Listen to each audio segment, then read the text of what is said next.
Bonjour, j'espère que vous avez passé une excellente semaine et voici venu le moment de votre émission préférée, un grand moment de cinéma. Ou pas. Au programme cette semaine, Black Coal, Still the Water, Kruiswijk et Vie sauvage. À la fin des années 90, l'inspecteur Zhang est responsable d'une enquête sur un meurtre étrange. Des morceaux de cadavres sont éparpillés un peu partout en Chine. Lorsqu'il tente d'appréhender les suspects, l'affaire part franchement en couille. 5 ans plus tard, alors qu'il n'est plus dans la police, il vient en aide aux inspecteurs qui mènent l'enquête. D'abord, tu dois donner le nom du réalisateur. Diao Yinan. Non, c'est pas ça. Diao Yinan. Je me suis ennuyé fermement. Je l'ai vu 2 fois. Je l'ai d'abord vu à Berlin, puis je l'ai revu parce que je me suis dit, bon, j'ai dû m'endormir devant le film, genre deuxième tiers de festival, début d'après-midi, où on a l'impression qu'il est 23h. Et non, donc je l'ai revu. C'est un thriller relativement classique. C'est quand même l'Ours d'Or à Berlin cette année. Il y a une très jolie interprétation. On a des scènes franchement improbables. On a une scène d'arrestation de suspects qui est mémorable, parce que ça... Après, ça manque un peu de rythme, je dirais.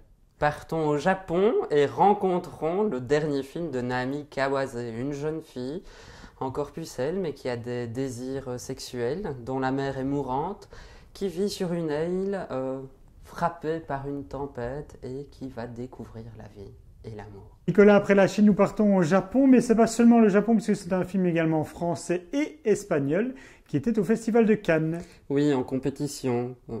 Qui a gagné quelque chose. Donc il n'a rien gagné, à part le respect de certains. Et c'est bien non. Pour moi, c'est un très très mauvais compromis entre un film d'auteur jusqu'au boutiste et une production française qui veut absolument que le film soit ancré dans le narratif. Il y a vraiment des superbes plans, une superbe photographie, et en parallèle, une sorte de mouvement improbable. Il y a une tempête.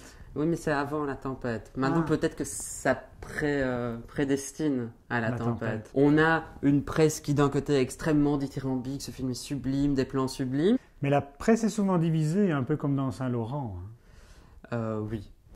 Mais bon, disons que je veux bien 10 000 Saint-Laurent pour un Naomi Kawase. Dieu m'a donné la foi depuis le fond de moi. J'ai dans le cœur, nanana, Dieu est là, en toi, pour moi. Maria a 14 ans et elle s'apprête à célébrer sa confirmation. Elle est élevée dans une famille pour le moins radicale d'un point de vue religieux. Elle s'est mise en tête que pour sauver son petit frère atteint de mutisme, eh bien, elle va se sacrifier. Chaque séquence, ou presque, est en plan séquence et en plan fixe, surtout. Tout ce que nous aimons comme cinéma. Tout ce que moi j'aime beaucoup, en tout cas, oui. C'est assez impressionnant parce que du coup, tout est mis en place, mais alors on a surtout des plans séquences qui durent 10 à 15 minutes. Donc justement, l'écriture doit être parfaite pour arriver à une rythmique qui l'est tout autant pour moi. Cette fixité du cadre et cette séquentialité donnent une impression documentaire de facto au film. C'est sidérant, tout le rapport à la religion, à l'extrémisme religieux, et c'est un extrémisme religieux qui du coup peut parler de toutes les religions quelque part aussi, de tous les extrémismes, et donc pour moi le film a un côté réellement universel au-delà du sacré et du religieux. Je vois votre ligne de vie qui est très très longue. Où vous allez vivre vieux. Une jeune femme affolée prend ses enfants. Une femme prend ses enfants.